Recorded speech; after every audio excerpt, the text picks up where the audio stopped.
What was for you the main reason to say, I want to be part of that project? The fact that it was a story with a message, but not a message movie.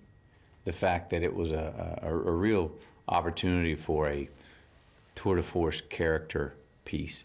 That if we follow this guy's life, what he did in 7 years, the message will reveal itself.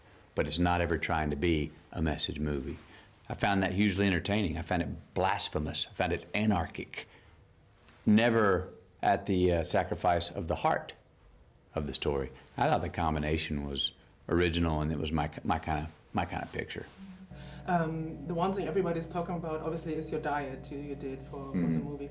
But what else of preparation did you do? Did you do some research in the matters?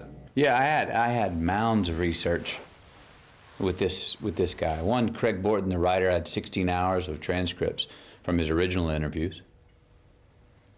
Then I went and saw his family, talked to his sister, I talked to his daughter, and they really opened up their home and their intimacies to me. They were very honest too. You know, Ron's obviously passed away at this point, but they were so honest about who he was and who he wasn't. They didn't try to sugarcoat him and make him sound like a saint. They didn't in post-mortem try and make him sound all glossy. They were so honest about who he was. So I didn't really have to read between the lines when I was listening to them. They opened up scrapbooks, they opened VHS tapes that no one had ever seen. They told me secrets on him. They gave me his diary from before he had HIV. So I had this full, I had 3 acts of this man's life. I had a year before he had HIV.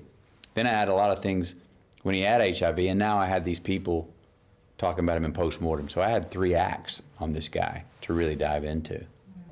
What's really interesting for me that the aspects of the medication, it's still a problem today, that it's not in the US anymore, it's now Africa or other parts of the world.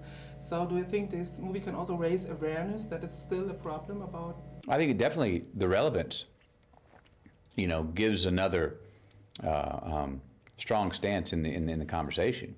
I think that's one of the things people are really noticing. It's being brought up quite often. Boy, this is relevant today with what's happening in our own healthcare system.